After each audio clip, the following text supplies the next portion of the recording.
안녕하세요. 사도행전 성경 공부 10번째 시간을 이어가겠습니다. 앞서 우리는 안디옥 교회가 성령 하나님의 부르심에 순종하여서 바나바와 사울을 따로 세우고 그들을 구브로로 파송한 것을 보았습니다. 안디옥 교회의 파송을 받은 이 전도 여행팀은 구브로에서 하나님의 말씀을 증거하였고요. 이제 버가로 이동하고 버가에서는 갈라디아에 속한 비시디아 안디옥까지 이동한 것을 보았습니다. 13장 14절부터 52절까지는 바로 그 비시디아 안디옥에서 바울이 어떠한 말로 복음을 증거했으며 또 그 복음을 들은 사람들의 반응이 어떠한지에 대해서 기록하고 있는데요. 그 내용을 찬찬히 보도록 하겠습니다. 14절에 따르면 바울과 바나바는 비시디아 안디옥에 이르러 안식일에 회당에 들어가 앉았다라고 합니다. 안식일을 맞아 언제나 유대인들의 회당을 찾아가는 것은 이들의 주요 선교 전략 중에 하나였습니다. 처음 구브로에 있는 살라미라는 도시에 도착했을 때에도 마찬가지로 그곳에 있는 유대인의 여러 회당에 들어가서 하나님의 말씀을 전하였는데요. 구약 성경에 대한 선이해가 있는 사람들에게 복음을 증거하는 것이 더 효과적이다라고 하는 전략 차원에서 이렇게 접근한 것으로 보입니다. 근데 14절 마지막에 그들이 회당에 들어가서 앉았다라는 것은요. 그들이 회당에서 열린 정식 그 유대인들의 그 예배 의식에 예식에 참여하였다라는 의미입니다. 그 정해진 예식 절차에 따라서 율법과 선지자의 글이 낭독되고요. 이후에 회장장들이 사람을 보내서 이 바울과 바나바에게 형제들아 만일 백성을 권할 말이 있거든 지금 말해도 좋다라고 하는 시간을 주는 상황이 벌어집니다. 어떻게 이런 일이 있을 수 있을까? 회당장들이 어떤 것을 보고 무엇 때문에 바울과 바나바에게 이런 권한을 줄까? 우리 입장에선 조금 궁금한데요. 사실 회당장들이 하는 일이 원래 이런 것입니다. 매주 랍비들이 이제 여러 회당들을 두루 다니게 되는데 그날 자신의 그 회당에 들어온 그 랍비들 중에 누구에게 이 율법과 선지자의 글을 해설할 수 있는 권한을 줄 것인가, 그 일을 맡길 것인가를 판단하는 것은 회당장의 역할입니다.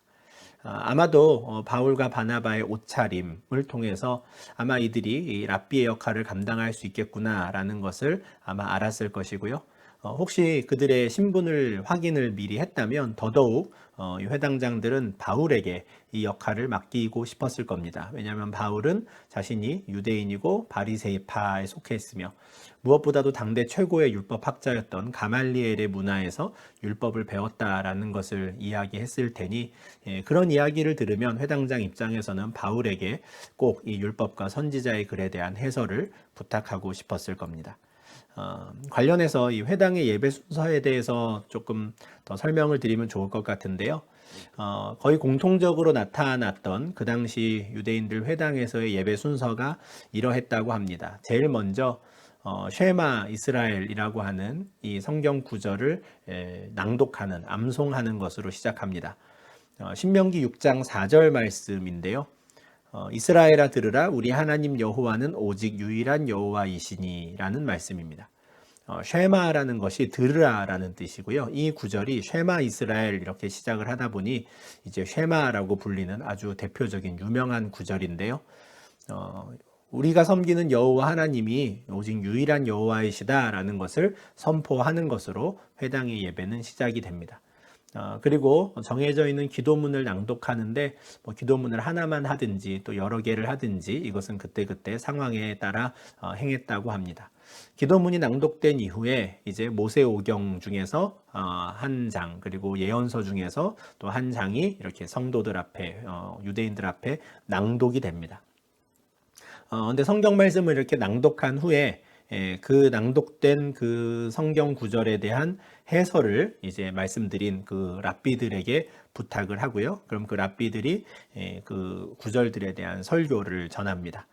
그리고 마지막은 그 모인 모든 회중들을 향한 축복의 말로 마치게 되는 것이죠. 이 압축된 이 형태를 보면 우리가 지금 개신교에서 드리는 예배의 순서와 별반 다르지 않다라는 것을 우리가 좀 확인할 수 있는데요. 지금 이 비시디아 안디옥에 있는 회당에서 바울과 바나바에게 회당장이 너희가 권할 말이 있거든 지금 해도 좋다라고 시간을 준 것은 이 순서상 해설 설교에 대한 요 부분 것 같습니다. 요 순서에 이제 기회를 얻은 것이죠. 그 회당장이 기회를 줄 때 바울은 주저하지 않습니다. 일어나 손짓하며 이런 말을 하죠. 이스라엘 사람들과 및 하나님을 경외하는 사람들아 들으라 라고 합니다. 바울은 그 유대인의 회당에 찾아온 사람들을 크게 둘로 나누어서 구분합니다. 첫 번째는 이스라엘 사람들입니다. 민족적으로 혈통적으로 유대인들이죠. 그러나 유대인이 아닌 사람들도 지금 회당에 들어와 있습니다. 그들은 하나님을 경외하는 사람들이라고 불리는데요. 이방인들입니다. 우리는 앞서 대표적인 하나님 경외자로서의 이방인을 본 적이 있는데요. 바로 백부장 고넬료였죠. 고넬료는 로마의 군대의 백부장이었고 이방인이었지만 그는 하나님을 경외하는 사람이었습니다. 이처럼 로마 제국의 전역에서 유대인의 회당에는 유대인들뿐 아니라 이방인이지만 이스라엘의 하나님을 경외하는 사람들이 예식에 함께 참석하여서 모세의 율법과 또 선지자의 글을 듣는 것을 즐겨하였습니다. 비시디 안디옥의 회당도 마찬가지였던 것이죠. 바울은 이스라엘 사람들과 하나님을 경외하는 이방인들 두 그룹에게 동시에 지금 말씀을 전하기 시작합니다. 근데 이전 회차에서 말씀드렸다시피 지금 이 비시디아 안디옥이 갈라디아라는 큰 넓은 지역에 속해 있는 도시이고 갈라디아서 4장 13절에 바울이 했던 말을 보면 내가 처음에 육체의 약함으로 말미암아 너희에게 복음을 전한 것을 너희가 아는 바라 라고 말했습니다. 아마 이 고된 여행 끝에 비시디 안디옥에 도착했는데 그때 당시 바울의 건강 상태가 그렇게 좋지 않았을 것 같습니다. 그러니 비록 랍비의 자격으로 또 그들 앞에 섰지만 회당 앞에 선 바울의 모습이 그렇게 준수한 상태는 아니었을 것으로 상상이 됩니다. 그럼에도 불구하고 바울은 주저하지 않고 자신에게 주어진 그 시간을 활용해서 하나님의 말씀을 담대히 전하기 시작합니다. 바울의 설교는 앞서 우리가 보았던 스데반 집사님의 설교와 조금 비슷해 보입니다. 이스라엘의 역사를 압축하는 방법을 사용하는데요. 이런 방법으로 설교를 하기 때문에 유대인의 회당에서 복음을 증거하는 것을 더 즐겨 했던 것 같습니다. 바울은 출애굽 사건에서부터 이스라엘의 역사를 시작하는데요. 이스라엘 백성의 하나님이 우리 조상들을 택하시고 그들을 인도하여 내셨는데 광야에서의 40년간 우리 이스라엘 조상들의 소행을 하나님이 참으시고 끝끝내 가나안 땅을 기업으로 주셨다라고 이야기합니다. 사실 출애굽기부터 여호수아서까지의 이 긴 시간을 단 몇 마디로 압축해 버린 것인데 사실 이것을 구체적으로 나열하는 것이 바울에게는 큰 의미는 없었던 것 같습니다. 왜냐하면 이 내용들에 대해서 이미 회당에 모인 사람들이 잘 알고 있었을 것이기 때문입니다. 여기에서 지금 이 17절부터 19절에서 바울이 강조하고 싶은 건 이스라엘 백성의 하나님입니다. 제가 빨간색으로 동사들을 몇 개 표시했는데요. 조상들을 택하시고 그들을 인도하시고 그들을 참으시고 그들에게 땅을 주신 분, 이분이 다 누구십니까? 이스라엘 백성의 하나님입니다. 지금 바울이 이 이야기를 시작해서 결국 어디까지 가야겠습니까? 예수가 그리스도이시다까지 가야 하잖아요. 그러니까 바울은 이 모든 일이 여호와 하나님께로부터 우리 이스라엘 백성의 하나님으로부터 말미암은 일이다라는 것을 이야기하고 싶은 겁니다. 그러니 구체적으로 이스라엘의 조상들에게 어떤 일들이 있었는지 그들이 어떤 우여곡절을 겪었는지는 별로 중요하지 않은 것입니다. 바울에게 있어서 중요한 것은 우리의 조상의 하나님이 우리를 택하신 그분이 이 땅을 기업으로 주신 그분이 바로 예수가 그리스도가 되게 하셨다. 이렇게 지금 설교를 이어가야 하기 때문에 그렇습니다. 이어지는 내용도 마찬가지입니다. 20절부터 22절도 사사시대 때의 일들을 시시콜콜 이야기하지 않습니다. 하나님께서 여호수아 이후에 사무엘 때까지 사사를 주셨다 하는 말로 그냥 다 끝내버리죠. 그리고 사사시대가 끝났던 것은 그들이 왕을 구했기 때문인데 하나님께서 최초의 왕으로 사울을 세우셨는데 그 사울에게 40년간 나라를 맡기셨다가 그를 패하셨다는 겁니다. 여기서도 마찬가지입니다. 사사를 주신 분, 또 사울을 왕으로 세우셨다가 패하신 분, 그분이 다 이스라엘의 하나님이다 라고 하죠. 22절도 마찬가지입니다. 다윗을 사울의 뒤를 이어 왕으로 세우셨는데 그분도 역시 이스라엘 백성의 하나님이다. 근데 하나님께서 이 다윗에게는 아주 특별한 약속을 주셨는데 내 마음에 맞는 이 다윗을 통해 나의 뜻을 다 이루겠다라는 특별한 약속을 주셨다라고 이야기해요. 그리고 이어지는 23절에서 그는 정말 그가 하고 싶은 이야기를 합니다. 하나님이 약속하신 대로 이 사람의 후손에서 이스라엘을 위하여 구주를 세우셨으니 곧 예수라. 지금 설교를 시작해서부터 이 23절까지 바울은 큰 맥락에서는 이스라엘의 역사를 압축한 것으로 보입니다. 그러나 실제 이스라엘 백성들에게 무슨 일이 일어났는가를 시시콜콜 이야기하는 것은 전혀 중요하지 않았습니다. 이스라엘 백성들의 조상을 택하신 분도 하나님이신데 바로 그분이 이스라엘을 위하여 예수를 구주로 세우셨다라는 것이고요. 이것은 다윗에게 주신 그 약속을 이루신 일이다라고 설명하는 것이죠. 다윗부터 예수님까지 얼마나 많은 일이 있었습니까? 그러나 그 모든 일도 다 생략해버리는 것입니다. 예수는 다윗의 자손으로 하나님께서 이스라엘을 위하여 세우신 구주다. 이것이 바로 바울이 전하고 싶은 복음의 핵심이었던 겁니다. 이어지는 24절부터는 바로 하나님께서 이스라엘을 위한 구주로 메시아로 세운 예수님이 이 땅에 계셨을 때, 이 땅에 오셨을 때 그 예수에 대한 사람들의 반응이 어떠했는지에 대해서 이야기를 이어갑니다. 제일 먼저 등장하는 사람은 세례 요한입니다. 하나님께서 이스라엘을 위하여 보내신 예수가 오기 전에 먼저 요한을 보내셨는데요. 그 요한이 와서 회개의 세례를 이스라엘에게 전파했습니다. 그런데 사람들이 바로 그 요한을 메시아로 착각했었던 것이죠. 하나님이 세우신 메시아는 예수인데 사람들은 예수를 알아보지 못하고 요한에게 주목한 것입니다. 그때 요한은 이렇게 이야기합니다. 너희가 나를 누구로 생각하느냐? 나는 그리스도가 아니라. 내 뒤에 오시는 이가 있으니 나는 그 발에 신발끈을 풀기도 감당하지 못하리라. 이렇게 이야기를 하는 것이죠. 사람들은 모두 세례 요한을 주목하고 있을 때 정작 그 세례 요한은 나는 너희가 생각하는 그리스도, 메시아가 아니다 라고 이야기하고요. 내 뒤에 오실 분이 있다라는 것이죠. 세례 요한이 유일하게 하나님께서 이스라엘을 위하여 세우신 구주가 누구인지 알고 그분을 보라고 이야기했었던 사람입니다. 26절에서 바울은 다시 한번 형제들아, 아브라함의 후손과 너희 중 하나님을 경외하는 사람들아 라고 하면서 자신의 말을 듣고 있는 회중들의 이목을 다시 한번 집중시킵니다. 이번에도 역시 앞에 앉은 사람을 두 그룹으로 나누지요. 아브라함의 후손 누굽니까? 이스라엘 민족입니다. 이스라엘 사람들. 아브라함의 후손은 아니지만 하나님을 경외하는 사람들, 이 사람들도 따로 구분하여서 부르는데 이 구원의 말씀을 우리에게 보내셨다라고 선포합니다. 무슨 말이냐면 바울은 하나님께서 이스라엘을 위해 예수를 구주로 세우신 것, 이것이 바로 구원의 말씀인데 이것을 아브라함의 후손에게만이 아니라 이방인이라도 하나님을 경외하는 자들, 우리 자리에 있는 우리 모두에게 보내신 말씀이다라고 선포하는 것입니다. 아마 이 26절에서부터 조금씩 이 아브라함의 후손이라고 자처하는 유대인들과 또 하나님을 경외하기는 하지만 이방인이라서 그저 유대인들을 부러워하기만 했던 이 사람들이 조금 서로 다른 감정을 갖지 않았을까 싶습니다. 27절과 28절에서는 계속해서 예수님께서 이 땅에 계셨을 때 사람들의 반응, 특별히 그 중에서도 종교 지도자들의 반응에 대해서 바울은 이야기합니다. 예수님이 이 땅에 계실 때 예루살렘에 사는 자들과 그들의 관리들은 예수에 대해서 제대로 알지 못했습니다.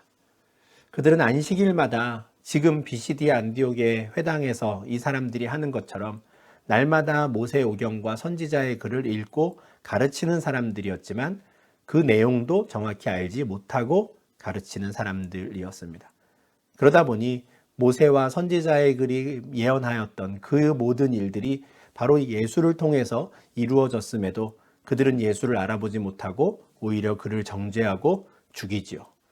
그러나 하나님의 섭리는 참으로 놀라운 것이 정작 예수를 알아보지 못한 그 종교 지도자들, 관리들을 통해 하나님은 모세의 말씀 그리고 선지자의 글들을 다 이루셨다라고 이야기합니다. 이 모든 일들이 성경의 글을 가리켜 기록한 말씀을 다 응하게 한 것인데, 나무에서 내려다가 무덤에 두고 그 하나님이 죽은 자 가운데서 그를 살리신 것까지도 다 하나님께서 미리 하신 말씀을 이루신 것이다, 이렇게 설명합니다. 30절에서 예수를 알아보지 못했던 그들이 예수를 무덤에 두었으나 하나님이 죽은 자 가운데서 그를 살리셨다라고 하는 것, 이것이 베드로와 스데반 그리고 바울에게서 나타나는 초대교회 모든 복음 증거자들에게서 나타나는 복음의 핵심입니다. 앞서 바울은 이스라엘의 하나님께서 이스라엘을 위한 구주로 예수를 세우셨다라고 선포했습니다. 23절 말씀이었죠. 그러면 그 말을 듣는 사람들 입장에서는 어떻게 그런 일이 가능했을까? 하나님은 어떻게 해서 예수를 우리의 구주로 세우셨을까? 궁금했을 텐데, 그 방법에 대해서 바로 30절에서 이야기하는 겁니다. 하나님께서 예수를 보내셔서 예수를 통해서 모세와 선지자의 모든 글들을 다 응하게 하신 이후에 이제 예수를 알아보지 못했던 종교 지도자들, 관리들이 예수를 죽이고 무덤에 두었는데 하나님이 그를 죽은 자 가운데서 살리시는 그 일을 통해서 예수를 이스라엘의 구주가 되게 하셨다라고 설명하는 것이죠. 그렇게 부활하신 예수는 바로 하늘로 올라가지 않으시고 이 땅에 계시면서 많은 사람들에게 나타나시고 부활의 소식을 전하셨다라고 말합니다. 그리고 부활하신 예수님을 만난 그 사람들이, 그들이 이제 백성 앞에서 그의 증인이라 라고 말합니다. 그냥 내가 머릿속에서 떠오르는 대로 열심히 공부해서 알게 된 사실이 아니라 실제로 죽으시고 부활하신 예수를 만난 사람들이 있는데 그들이 지금 열심히 그 예수의 증인이 되어서 일하고 있다라고 말하는 거예요. 여기서 말하는 그들이 누구겠습니까? 예루살렘에 있는 그 제자들이겠죠. 바울은 아주 분명하게 그 사실을 밝힙니다. 나는 처음 그렇게 부활하신 예수님이 이 땅에 계실 때 만났던 사람이 아니다라는 것을 인정하고 분명히 그 사실을 밝히죠. 그러나 이어지는 32절에 우리도 같은 그 부활의 주님을 전하는 증인이 되어서 이제 너희에게 이 말씀을 전파하게 되었다라고 설명합니다. 그들이나 우리나 다 부활의 증인을 선포하는 사도로 지금 일하고 있다라는 것이죠. 지금까지의 설교를 정리를 한번 해보면요, 말씀드린 대로 바울이 지금 회당에서 이스라엘 사람들과 또 하나님을 경외하는 이방인들에게 꼭 해주고 싶었던 내용은 이것입니다. 하나님께서 약속하신 대로 이스라엘을 위한 구주를 세우셨는데 그분이 바로 예수시다. 이스라엘 백성들의 조상을 택하신 분도 하나님이시고 그분들에게 가나안 땅을 주신 분도 하나님이시고 다윗에게 약속을 주시고 그 다윗의 약속을 이루시기 위해 예수를 구주로 세우신 분도 바로 하나님이시다라고 말하는 것이고요. 어떻게 해서 하나님이 예수를 구주로 세우셨는가? 하나님께서 죽은 자 가운데서 그를 살리심으로 그 일을 행하셨다라고 말합니다. 이어지는 내용 33절에서부터는 어떻게 이 예수가 모세와 모든 선지자의 글을 이룬 성취한 사람이 되며 그리고 예수가 죽으시고 부활하신 이 사실이 또 어떻게 모세와 선지자의 글의 성취가 되는지를 하나하나 이야기합니다. 그래서 33절부터는 많은 구약 성경들을 인용하며 자신의 복음 전파에 인용을 하는데요. 하나님이 예수를 일으키신 것, 이것도 약속을 이루시기 위함이다 라고 말하죠. 그러면서 시편 2편 7절 말씀을 인용합니다. 하나님께서 너는 내 아들이라 오늘 너를 낳았다 라고 하셨는데 바로 이분이 예수다 라고 말하는 거예요. 또 하나님께서 죽은 자 가운데서 그를 일으키사 다시 썩음을 당하지 않게 하실 것이다 라고 말씀을 하셨는데 다윗이 분명히 주의 거룩한 자로 썩음을 당하지 않을 거라고 시편 16편 10절에서 이야기한 바 있습니다. 그런데 어떻습니까? 주의 거룩한 자로 썩음을 당하지 않게 하실 것이다 라고 말했던 그 다윗은 지금 무덤에 들어가 썩음을 당한 상태에 있습니다. 그러면 다윗이 했던 시편 16편 10절의 말씀은 어떻게 되는 것인가? 하나님께서는 왜 다윗에게 그런 말을 하게 하셨는가? 그것은 하나님께서 이후에 이스라엘을 위한 구주로 세울 그 메시아를 위한 말씀이었는데 바로 그 일을 예수를 통해 성취하셨다라는 것이죠. 정작 다윗은 주의 거룩한 자는 썩음을 당하지 않는다라고 말했음에도 불구하고 조상들과 함께 묻혀 지금 썩음을 당하였으나 예수는 그 말씀대로 썩음을 당하지 않으시고 거룩한 자로 기름 부음 받은 자가 되어 다시 하나님이 살리셨다라고 전하는 것이죠. 그리고 38절부터 39절에서 우리가 소위 말하는 바울의 복음의 핵심이 등장합니다. 그러므로 형제들아 너희가 알 것은 이 사람을 힘입어 죄사함을 너희에게 전하는 이것이며 또 모세의 율법으로 너희가 의롭다 하심을 얻지 못하던 모든 일에도 이 사람을 힘입어 믿는 자마다 의롭다 하심을 얻는 이것이라. 우리가 소위 말하는 이신칭이 믿음으로 의롭게 된다라는 복음을 로마서와 또 갈라디아서에서 많이 발견할 수 있고, 그래서 로마서와 갈라디아서를 바울 복음의 핵심이라고 많이 이야기합니다. 그러나 이미 우리는 사도행전 13장 38절부터 39절에서 우리가 보게 되는 최초의 바울의 설교를 통해서 이미 바울은 믿음으로 의롭게 되는 이 귀한 은혜의 복음을 사람들에게 전파하고 있었음을 확인하게 됩니다. 우리는 이 사람을 힘입어 죄사함을 받을 수 있으며 모세의 율법으로 아무리 우리가 의롭다 하심을 얻으려고 해도 불가능한데 오직 이 사람 예수 그리스도를 힘입어 믿는 자마다 의롭다 하심을 얻는 그 구원의 복음을 우리에게 전해주셨다라고 지금 선포하는 것입니다. 그러니 이제 해야 하는 것은 무엇입니까? 비시디 안디옥의 회당에 있는 모든 사람들은 그 구원의 복음을 받아들여야 합니다. 그런데 바울은 한 가지 염려가 됩니다. 혹시 이 사람들이 자신의 복음을 받아들이지 않아서 하나님께서 선지자를 통해 하신 또 다른 말씀이 이들에게 이루어질까 지금 염려됩니다. 어떤 말씀이냐면 하박국 1장 5절 말씀인데요. 보라 멸시하는 사람들아 너희는 놀라고 멸망하라. 내가 너희 때를 당하여 한 일을 행할 것이니 사람이 너희에게 일러줄지라도 도무지 믿지 못할 일이라 하였느니라.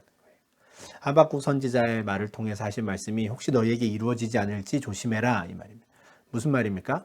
내가 너희에게 특별한 일을 행할 텐데 내가 이미 너희를 위한 특별한 일을 행했다는 것을 다른 사람을 통해 들었을 때 너희가 도무지 믿지 못하게 될 것이다 라는 거예요. 이 말을 믿지 못하면 어떻게 됩니까? 멸망에 이르게 되는 것이죠. 너희는 놀라고 멸망하라 라는 이 말씀이 그들에게 이루어지고 마는 것입니다.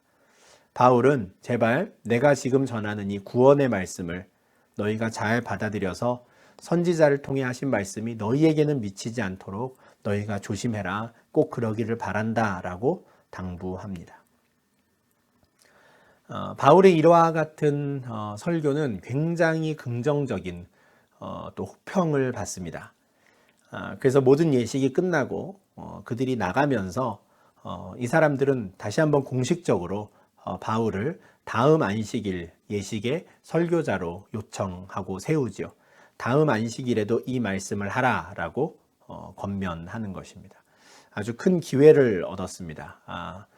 이 사람들이 그 말씀을 듣고 그 자리에서 예수를 받아들였는지 어떤지는 모르겠지만 이 율법이 완성되었다라는 것, 모세와 선지자의 글이 예수라는 사람을 통해 다 이루어졌으며 심지어 그 사람이 죽었으나 그 무덤에서 하나님이 그를 살리셨다라고 하는 이 놀라운 구원의 말씀이 그들에게 긍정적으로 여겨진 것입니다. 그래서 다음 안식일에도 말씀을 전할 기회를 얻게 되었습니다.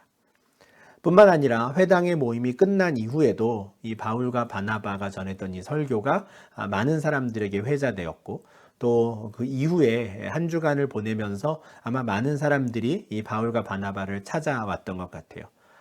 그 결과 유대인뿐만 아니라 유대교에 입교한 경건한 사람들, 바울이 지금 회당에서 나누었던 그 두 그룹의 모두로부터 긍정적인 반응이 왔던 겁니다. 이 두 그룹의 사람들이 이제 많이 바울과 바나바를 따르는 놀라운 일들이 벌어집니다. 아주 효과적인 전도가 이루어진 것이죠. 그리고 자신을 찾아와서 이야기하며 당신이 전한 그 구원의 복음을 받겠다라고 하는 사람들에게 이 바울과 바나바는 항상 하나님의 은혜 가운데 있으라라고 권면합니다. 바울이 앞서 이렇게 복음을 전파하고 증거하는 일을 했다면 아마 이런 권면은 바나바가 또 잘하지 않았을까 싶습니다. 바나바는 처음 안디옥에 이방인 교회가 세워졌다라는 이야기를 들은 예루살렘의 사도들이 그를 파송했었는데요. 안디옥 교회에 처음 도착한 바나바는 주의 은혜가 그들 가운데 있음을 보고 기뻐하고 감사하며 그들에게 굳건한 마음으로 주와 함께 머물러 있으라라고 권면한 적이 있었습니다. 이 사람은 위로의 아들이었거든요. 그러니 이와 같은 항상 하나님의 은혜 가운데 있으라라는 이 권면은 또 바나바가 잘하지 않았을까 싶습니다. 비록 구브로에서의 이 사역을 지나면서 사람들 앞에 나가서 설교를 하고 또 사역을 이끌어가는 주된 무게중심이 바울에게 넘어간 것처럼 보이지만 그렇지만 바나바는 바나바대로 자신의 역할을 잘 감당했을 것입니다. 그것이 바나바의 위대한 점이지요. 기꺼이 젊은 사역자 바울이 앞장서서 복음을 전하고 왕성하게 활동하는 것을 얼마든지 할 수 있도록 그는 서포트하는 역할을 합니다. 어쩌면 그 일을 해야 했던 요한이 예루살렘으로 떠난 이후에 바나바는 스스로가 바울의 수행원과 같은 역할을 자처했던 것이 아닌가 싶고요. 바울이 더욱더 앞에 나가서 활동하고 복음을 전할 때 바나바는 뒤에서 그와 함께 묵묵히 그 일들을 감당하고 사람들을 권면하는 일들을 하지 않았을까 싶습니다. 일주일이 지나고 그 다음 안식일이 되었는데요. 44절 말씀을 보니까 그 다음 안식일에는 비시디아 안디옥의 온 시민들이 거의 다 하나님 말씀을 들으려고 회당에 모였다라고 합니다. 이때 온 시민은 분명히 평소에는 별로 관심 없었던 사람들도 이번에는 관심을 갖고 왔다라는 의미로 보입니다. 아마 일주일 동안 죽은 자의 부활에 대해서 이야기하는 사람이 나타났다라는 이 소식이 그 비시디아 안디옥에 퍼졌을 것이고요. 대체 그런 말을 하는 사람이 누구인지, 그리고 그 사람은 왜 그런 말을 하는지 듣고 싶었던 많은 사람들이 회당으로 모여들었습니다. 근데 너무 많은 사람들이 이 회당으로 모여들고 바울과 바나바에게 관심을 보이자 그동안에는 감추어져 있던 유대인들의 마음이 드러나기 시작합니다. 45절인데요. 유대인들이 그 무리를 보고 시기가 가득하여 바울이 말한 것을 반박하고 비방하는 것이죠. 이때 유대인은 앞서 바울과 바나바를 찾아와서 하나님의 말씀을 받겠다라고 말했던 사람들, 그래서 바나바로부터 좋은 권면의 말을 들었던 그 유대인들은 아닐 겁니다. 아마 회당에서 좀 기득권이랄까요? 지도자 노릇을 했던 그 사람들일 텐데 많은 사람들의 시선이 자신들을 향하지 않고 이제 막 비시디아 안디옥에 나타난 저 바울과 바나바에게 몰리자 그 모습이 이제 시기가 난 것입니다. 자신들이 아무리 회당에서 말씀을 전하고 가르쳤을 때에는 사람들이 반응이 없었는데 이 바울의 설교 하나로 온 안식일에 모든 시민들이 모이는 것을 보고 인간적인 이 시기심이 난 것이죠. 참 우리의 모습과 별반 다르지 않기 때문에 뭐라고 쉽게 재단하거나 정죄하기가 참 조심스럽지만 또 이런 모습을 보면 우리의 모습을 돌아보아야 할 것 같습니다. 그러고 보면 사실 그동안 복음이 전파되었던 모든 곳에서 이런 일들은 벌어졌었습니다. 사마리아에서 사도들이 이 복음을 증거하고 또 성령의 사역들을 해갈 때에 시몬이라는 사람이 돈으로 성령의 능력을 살려고 했던 악한 일도 있었고요. 조금 전에 구브로에서는 또 총독 옆에 있던 엘루마라고 하는 이 마술사가 바울과 바나바의 사역을 방해하고 대적하는 일도 있었습니다. 그렇지만 우리는 이 모든 대적들, 방해의 결과가 어떠한지 이미 알고 있습니다. 그들의 방해에도 불구하고 그들의 악함에도 불구하고 하나님 나라의 말씀은 점점 흥왕케 되어서 퍼져갔죠. 비시디아 안디옥에서도 마찬가지의 일이 일어납니다. 유대인들이 자신들에게 시기심을 드러내며 복음을 전하는 것을 방해하고 반박하였지만 바울과 바나바는 주눅들지 않습니다. 담대히 말하죠. 성령 충만한 자들의 특징이죠. 담대히 말하며 이렇게 선포합니다. 하나님의 말씀을 마땅히 먼저 너희에게 전할 것이로되 너희가 그것을 버리고 영생을 얻기에 합당하지 않은 자로 자처하기로 우리가 이방인에게로 향하노라. 우리는 사도 바울을 주님께서 이방인의 사도로 부르신 것을 이미 알고 있습니다. 다메섹으로 가는 길에 그를 만나신 부활하신 주님께서 다메섹에 있던 아나니아라고 하는 제자에게 그렇게 말씀하셨죠. 내가 이 사람을 이방인에게 나의 복음을 전할 그릇으로 내가 쓸 것이다 말씀하신 바가 있어요. 그런데 바울이 스스로가 직접 우리는 이방인에게로 향하겠다라고 선포한 첫 번째가 바로 46절 말씀입니다. 이후에도 두 차례 더 지금 바울은 이와 같은 선포를 하는데요. 언제나 유대인들이 자신이 전하는 복음을 받기를 거부하고 자신을 밀어낼 때, 박해할 때 바울은 그때마다 이런 선포를 합니다. 우리는 분명히 너희에게 말씀을 전하였다. 이것은 마땅히 우리가 할 일이었다는 것이죠. 왜냐하면 유대인들은 하나님의 택한 백성이요 그들에게 먼저 하나님의 말씀이 맡겨졌기 때문입니다. 그러니 구약에 대해서 잘 알고 있는 그들에게 마땅히 먼저 예수 그리스도의 복음을 증거하는 일은 해야 하지만 이것을 너희가 제대로 받지 않았으니 이제 우리는 아무런 거리낌 없이 이방인들에게 이 복음을 전하러 가겠다라고 이야기하는 것이죠. 이러한 바울의 태도는 성경의 여러 곳에서 나타나는데 가장 대표적으로 로마서 1장 16절에 이런 말씀이 있습니다. 내가 복음을 부끄러워하지 아니하노니 이 복음은 모든 믿는 자에게 구원을 주시는 하나님의 능력이 됨이라. 먼저는 유대인에게요 그리고 헬라인에게로다. 하나님께서 분명히 이 복음을 유대인들에게 먼저 주셨다는 거예요. 그러나 이것이 유대인들만을 위한 복음은 아니다라는 걸 바울은 이미 알고 있었습니다. 이미 그는 수리아에 있는 그 안디옥에서 바나바와 또 다른 선지자들 교사들과 함께 사역을 하면서 우리에게 주신 이 구원의 소식, 예수 그리스도의 이 복된 소식이 유대인들만의 것이 아님을 이미 잘 알고 있었습니다. 그러니 비시디아 안디옥에서도 아주 담대히 너희가 이것을 거부하니 우리는 이방인에게로 이 복음을 전하러 가겠다라고 하였고요. 로마서에서도 마땅히 이 복음은 먼저 유대인에게 증거되었지만 그러나 그들이 거절할 때에는 얼마든지 우리가 헬라인에게도 이 복음을 증거할 것이며 나는 이 복음을 부끄러워하지 않는다라고 선포한 것입니다. 또한 바울은 우리가 이방인에게로 가겠다라고 하는 것이 그냥 우리의 독단적인 생각이 아니라 원래 이것이 또한 하나님의 뜻이다라는 것도 덧붙여 이야기합니다. 이사야 49장 6절 말씀을 인용하는데요.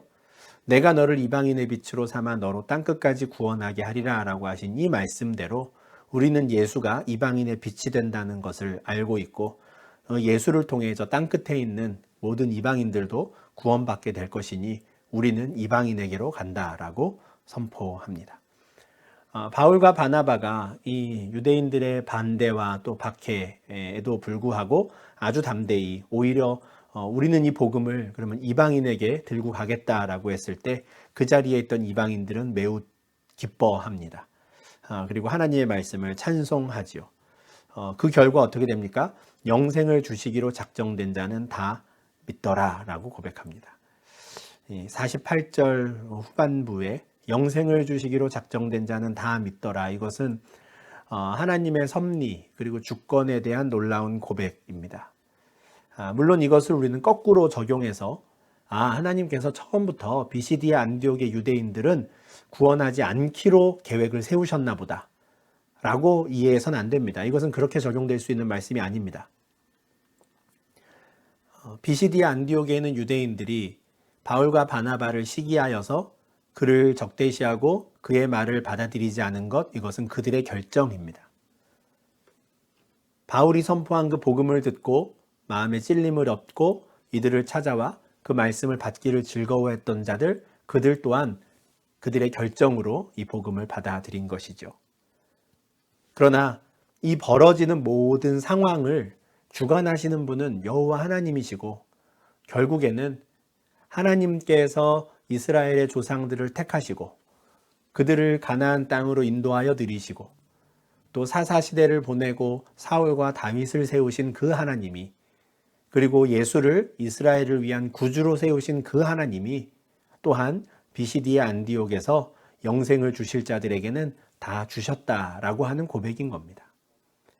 이것은 하나님의 주권에 대한 온전한 인정이요 고백의 말인 것이지, 이것을 역으로 생각해서 한 사람 한 사람을 향해 비시디아 안디옥의 유대인들은 하나님이 버리셨고 저들은 하나님이 꼭 구원하셔야 됐으니 이방인들을 구원하셨고, 이렇게 역으로 적용해서는 안 되는 말씀입니다.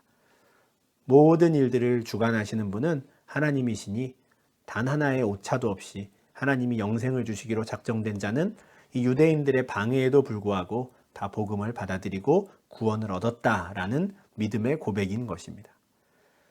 그리고 앞서도 예루살렘과 사마리아와 또 유대에서 이렇게 복음이 전파되어 가는 과정 중에 이 복음이 증거되는 것을 방해하고 싫어하던 사람들이 있었지만 그럼에도 불구하고 하나님의 말씀이 흥왕케 되었던 것처럼 비시디아 안디옥에서도 주의 말씀이 그 지방에 두루 퍼지는 이 은혜의 일들이 벌어지게 됩니다.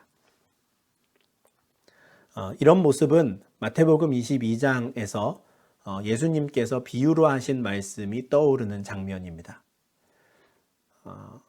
어떤 주인이 큰 혼인잔치를 준비하고 사람들을 청하죠. 초청장을 다 보냈습니다. 그러나 막상 그 잔치가 열리는 그날 이미 초대에 응했던 사람들은 이런저런 핑계를 대며 잔치에 오지 않았습니다.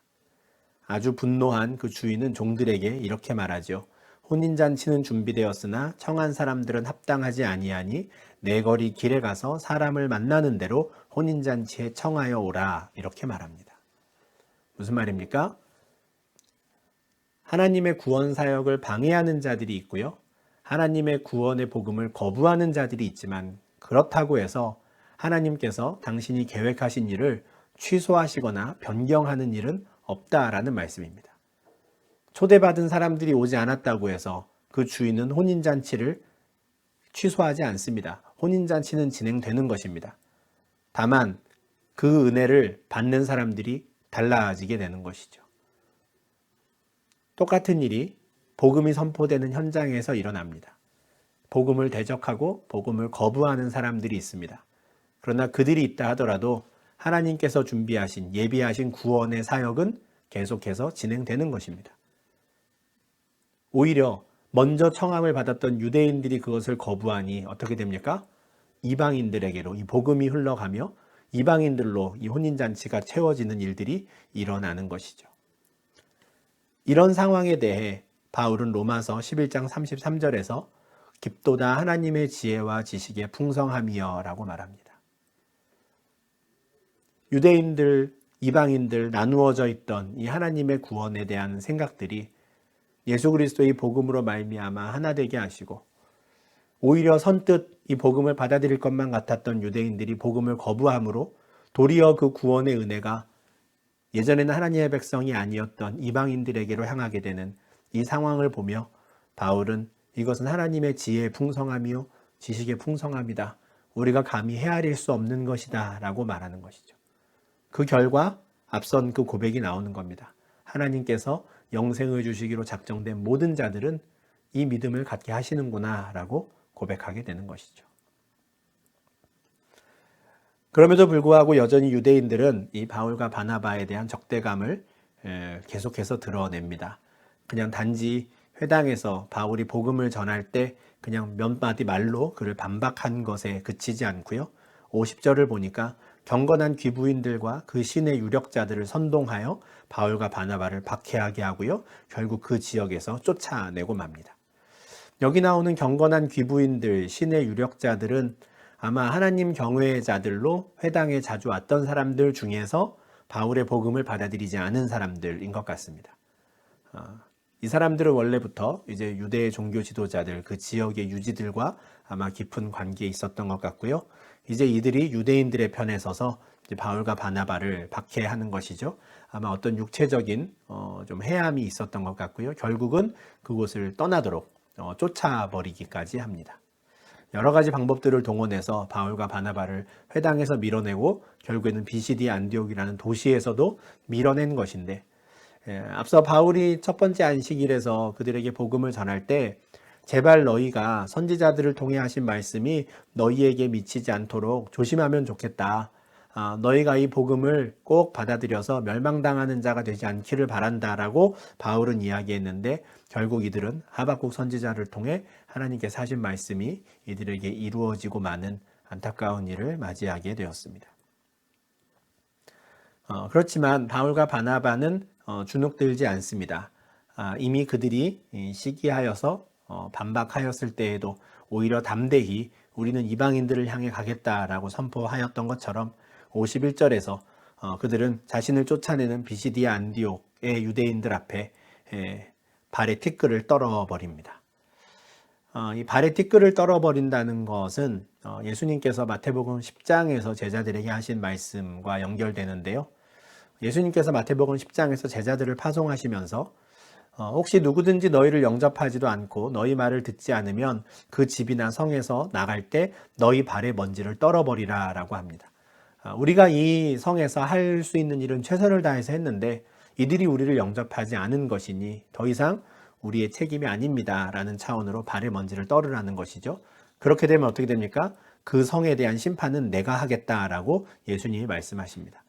그 성을 심판할 때 그 성은 소돔과 고모라보다 더 어려운 일을 겪게 될 것이다 라고 말하는데, 비시디아 안디옥을 떠나며 바울과 바나바가 한 일이 그것입니다.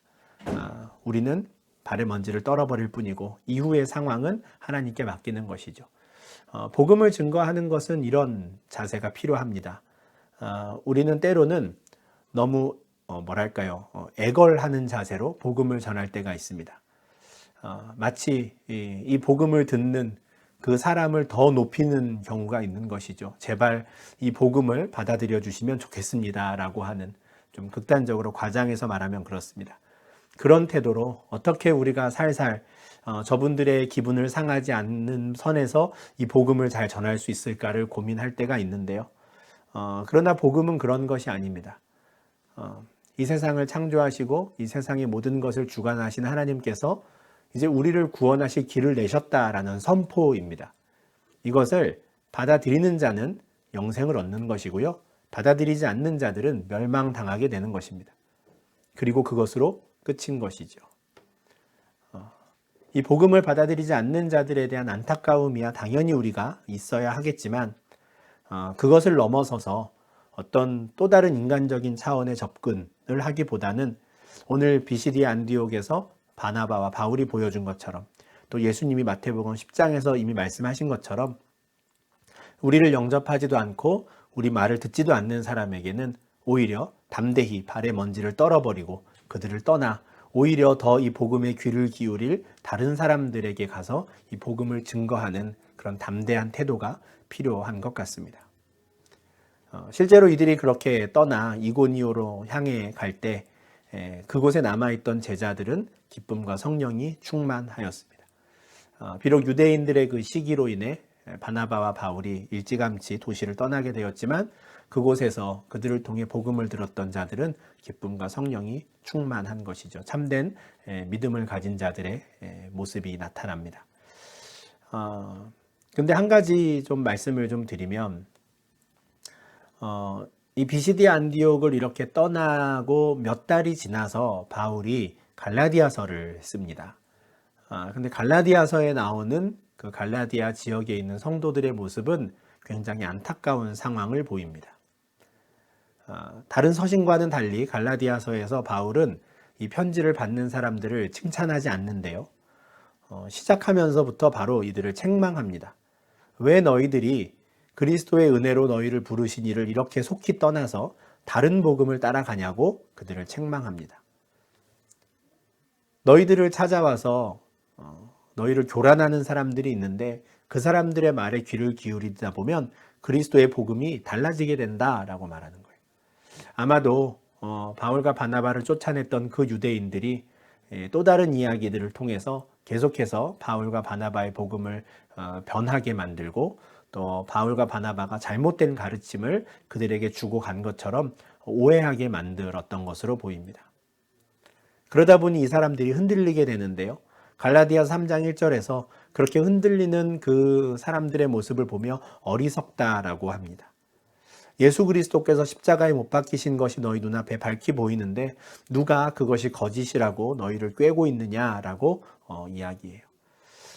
갈라디아서의 내용을 보면 오직 믿음으로 의롭게 된다라고 말했던 바울의 복음에 반박하며 유대교의 율법에 충실해야 한다고 또 할례도 받아야 한다고 가르쳤던 사람들이 많이 있었던 것 같습니다. 그런 말들에 갈라디아의 제자들이 흔들렸던 것이죠. 그래서 바울은 갈라디아서 2장 16절에서 이렇게 선포합니다. 사람이 의롭게 되는 것은 율법의 행위로 말미암음이 아니요 오직 예수 그리스도를 믿음으로 말미암는 줄 알므로 우리도 그리스도 예수를 믿는다는 거예요. 이 내용이 무슨 내용이었습니까? 앞서 사도행전 13장 39절에서 그가 비시디아 안디옥에서 처음으로 설교했을 때 이미 강조하였던 복음의 핵심입니다. 우리는 율법의 행위로 의롭게 되지 않는다. 우리는 하나님께서 우리의 구주로 세우신 예수를 믿는 그 믿음으로 말미암아 의롭게 될 수 있다라는 것을 다시 한번 이야기하는 것이죠. 이것을 부인하는 자는 다른 복음, 거짓 복음을 전하는 자이니 흔들리지 말라라고 이야기하는 겁니다. 이 복음이 지금까지 2000년 동안 우리에게 전해진 그 복음이고요. 우리도 그 예수 그리스도를 믿고 의롭게 됨을 믿음으로 이 자리에 와서 함께 예배하고 또 하나님의 백성이 된 것이죠. 비시디아 안디옥에서 바울이 증거했던 그 복음의 순서들을 한번 잘 기억하시면 좋겠습니다. 우리에게 예수를 구주로 보내신 분은 그 앞서 이스라엘의 하나님, 이스라엘의 조상들을 택하셨던 그분이십니다. 그분이 예수를 구주로 보내신 것도 그냥 갑자기 하신 일이 아니라 다윗에게 하신 그 약속을 이루신 것이었고요. 예수를 죽은 자 가운데서 다시 살리심으로 구주가 되게 하셨습니다. 이제는 어느 누구도 의롭게 될 수 있는 방법이 없었는데 이제는 그 예수를 믿음으로 말미암아 의롭게 되는 그 길이 열렸습니다. 이것을 받아들이는 자는 영생을 얻고요. 이것을 멸시하는 자들은 멸망당하게 됩니다. 우리를 살린 이 복음이 또 우리가 아는 많은 사람들을 살릴 수 있기를 바랍니다. 아직 이 복음을 받아들이지 않은 자들에게 우리는 안타까운 마음을 가져야 하지만 또한 아울러 앞서 말씀드린 대로 이 복음을 우리가 정말 애걸하듯이 그렇게 전하진 않았으면 좋겠습니다. 담대히 선포하는 것이고요. 이 귀한 진리의 말씀을 알아들을 수 있는 자들에게 그들에게 영생의 축복이 주어질 것입니다. 이런 담대한 마음으로 바울과 바나바가 비시디아 안디옥에서 복음을 증거하고 이제는 이고니온으로 향하게 되는데요. 이제 14장에서 이고니온이라는 곳에서는 또 어떤 일들이 벌어지게 되는지 우리가 계속해서 볼 것이고요.